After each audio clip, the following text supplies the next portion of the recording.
नमस्कार दोस्तों, स्वागत करता हूँ आप सभी का अपने यूट्यूब चैनल थोड़ा सा ज्ञान में। आज के इस वीडियो में हम डिस्कस करने वाले हैं साइंस की कुछ ब्रांचेस। और कोई भी आप अगर किताब उठा के पढ़ना चाहेंगे तो एक लंबी चौड़ी ब्रांचेस की लिस्ट दी रहती है, काफ़ी का सारा आपको उसमें कुछ देखना रहता है। यहाँ पे मैं बहुत शॉर्ट करके लाया हूँ आने वाले एग्ज़ाम को, जो यूपीटीटी का एग्ज़ाम है या फिर जो लेखपाल का होने वाला एग्ज़ाम है, उनको ध्यान में रखते हुए कुछ ऐसी ऐसे ब्रांचेस को लेके आया हूँ जो बार बार पिछले एग्ज़ाम में पूछी जाती रही हैं। बहुत शॉर्ट करके लाया हूँ, छोटा वीडियो है, इसको बार बार ज़रूर देख के रिवाइज़ करिएगा। चलिए शुरू करते हैं वीडियो को।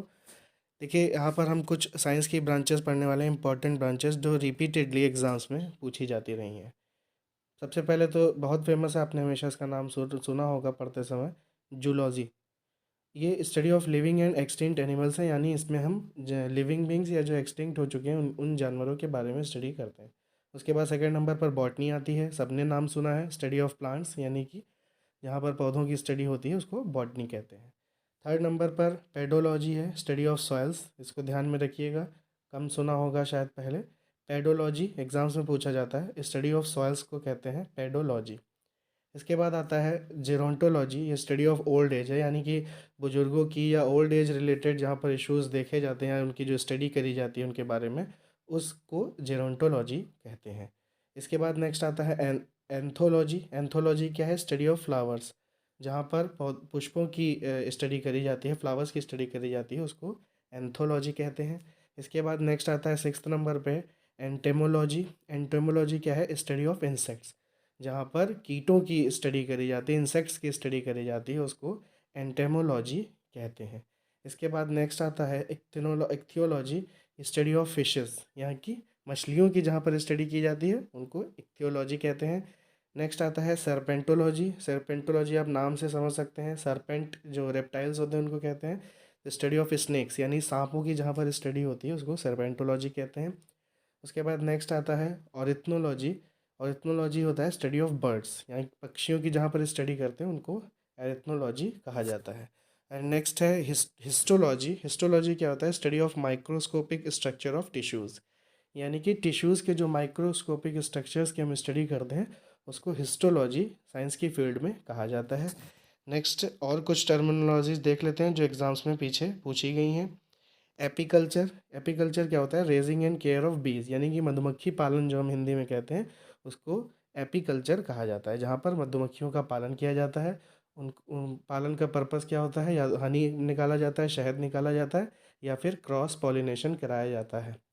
इसके बाद नेक्स्ट आता है एविकल्चर। एविकल्चर क्या होता है? Breeding and rearing of birds, यानी कि यहाँ पर क्या होता है? पक्षियों का पालन होता है, उसको एविकल्चर कहते हैं। उसके बाद आता है नेक्स्ट पिसिकल्चर। पिसिकल्चर क्या होता है? Breeding and rearing of fishes, यानी कि जहाँ पर मछलियों का पालन होता है उसको पिसिकल्चर कहते हैं। इसके बाद सेरीकल्चर आता है। सेरीकल्चर बहुत बार एग्जाम में पूछा गया है, प्रोडक्शन ऑफ सिल्क, यानी कि जहाँ पे सिल्क प्रोडक्शन होता है वहाँ उसको उस फील्ड को सेरीकल्चर कहते हैं। नेक्स्ट आता है हॉर्टिकल्चर। बहुत नाम सुना होगा आपने हॉर्टिकल्चर का। Science and art of growing fruits, vegetables, flowers and other plantation crops, यानी कि ये साइंस है। साइंस का मतलब क्या है? यहाँ पर साइंटिफिक स्टडी भी इसकी होती है, केवल ये नहीं कि केवल उगाया जा रहा है, प्रॉपर उसकी साइंटिफिक स्टडी उसकी होती है उसके बारे में। तो science and art of growing fruits, vegetables यानी कि फलों की, सब्जियों की, फ्लावर्स की यानी कि फूलों की, और other plantation crops. Plantation crops कौन सी आती हैं? प्लांटेशन क्रॉप में आती हैं आपकी, जैसे कि आपका चाय हो गई, टी का हो गया, कॉफ़ी हो गई, कोकोनट हो गया, कैशियो नट हो गया, ये सब आपके प्लांटेशन क्रॉप्स में आते हैं। इसके बाद नेक्स्ट हम पढ़ेंगे फ्लोरिकल्चर। फ्लोरिकल्चर आप नाम से थोड़ा सा गेस कर पा रहे होंगे, deals with cultivation of flowers, यानी फ्लोरिकल्चर क्या है? हॉर्टिकल्चर की ही एक सब ब्रांच है फ्लोरिकल्चर, जहाँ पर हम फ्लावर्स का कल्टीवेशन करते हैं फॉर कमर्शियल पर्पस। इसके बाद नेक्स्ट आता है ओलेरी कल्चर। इसको साइंस ऑफ वेजिटेबल ग्रोइंग कहते हैं। ये इसमें क्या होता है? इसमें सब्जियों को उगाया जाता है, ओलेरी कल्चर। नेक्स्ट हम पढ़ेंगे पोमोलॉजी। पोमोलॉजी के फलों के बारे में कि उनको कैसे उगाया जाता है। इसके बाद नेक्स्ट जो है हम पढ़ने वाले हैं वो है वर्मी कल्चर। वर्मी कल्चर क्या है? कल्टीवेशन ऑफ अर्थवॉर्म्स, यानी कि केंचुओं को जहाँ पर कल्टीवेशन होता है। केंचुओं का कल्टीवेशन क्यों होगा? आपको पता है कि केंचुए जो है वो हमारी सॉइल की फर्टिलिटी बढ़ाने में बहुत काम आते हैं, तो उस वजह से उनका कल्टीवेशन भी किया जाता है, उसको वर्मी कल्चर कहते हैं। ये सारे के सारे एग्ज़ाम्स में पे आए हुए हैं, अलग-अलग एग्ज़ाम में आए हुए हैं, तो इनको इनको बार-बार रिवाइज़ करिएगा कि ताकि आपसे आपके दिमाग से स्लिप ना हो जाए। इसके बाद नेक्स्ट हम पढ़ेंगे विटीकल्चर। विटीकल्चर क्या है? कल्टीवेशन ऑफ ग्रेप्स, यानी कि अंगूरों का जो कल्टीवेशन किया जाता है, उनकी जो खेती की जाती है उसको विटीकल्चर कहते हैं। नेक्स्ट हम पढ़ रहे हैं सिट्रीकल्चर। सिट्रीकल्चर भी आप नाम से, कुछ चीज़ें ऐसी होती हैं जो आप नाम से गेस कर लेते हैं, जैसे सिट्रस फूड होता है यानी खट्टे फलों को कहते हैं, तो सिट्रीकल्चर क्या हो गया? कल्टीवेशन ऑफ सिट्रस फूड, यानी जहाँ पर खट्टे फलों की खेती करी जाती है उस ब्रांच को कहते हैं सिट्रीकल्चर। इसके बाद नेक्स्ट 12 नंबर हम पढ़ रहे हैं एरोपोनिक्स। एरोपोनिक्स क्या होता है? Plant cultivation technique without soil in which roots hang suspended in air. क्या मतलब हुआ इसका कि एरोपोनिक्स में कौन से पौधे होते हैं जो जो ज़मीन में नहीं, जो मिट्टी में नहीं उगाए जाते हैं, वो क्या होते हैं, इनकी रूट सस्पेंडेड रहती हैं। सस्पेंडेड का मतलब क्या है कि वो हवा में रहती हैं। अब हवा में रहेंगी तो उनको न्यूट्रिशन कैसे मिलेगा, उनको जो उनका मिनरल्स का जो उनकी वो रिक्वायरमेंट है वो कैसे पूरी होगी, तो वो हम उनको स्प्रे वगैरह करके जो न्यूट्रिएंट होते हैं वो उनको देते हैं, तो वो एरोपोनिक्स कैटेगरी में आते हैं। नेक्स्ट हम पढ़ने वाले हैं हाइड्रोपोनिक्स। हाइड्रोपोनिक्स से क्या होता है? Growing plants without soil in water solution.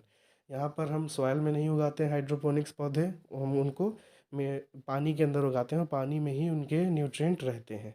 Hydroponic का एग्जांपल आप कहाँ पे देख सकते हैं? जो आप जानते होंगे, जो सुंदरबन डेल्टा का आपने नाम सुना होगा, वहाँ पे जो मैंग्रोव फॉरेस्ट होते हैं, जो ज़्यादातर पानी में पौधे उगे रहते हैं, वो हाइड्रोपोनिक्स का एक एग्जाम्पल है। और ये नेक्स्ट हम पढ़ रहे हैं 14 नंबर आर्बोरिकल्चर। आर्बोरिकल्चर क्या है? Cultivation of trees and shrubs, यानी कि जहाँ पर पेड़ों को और झाड़ियों को उगाया जाता है उनकी स्टडी भी वहाँ पर करी जाती है। उन अगर कोई उनमें डिजीज़ लग जाती है, कोई बीमारी पौधों में लगती है जिनकी वजह से वो ख़राब हो जाते हैं, तो उस सब की स्टडी भी करी जाती है, वो आता है आपका आर्बोरिकल्चर में।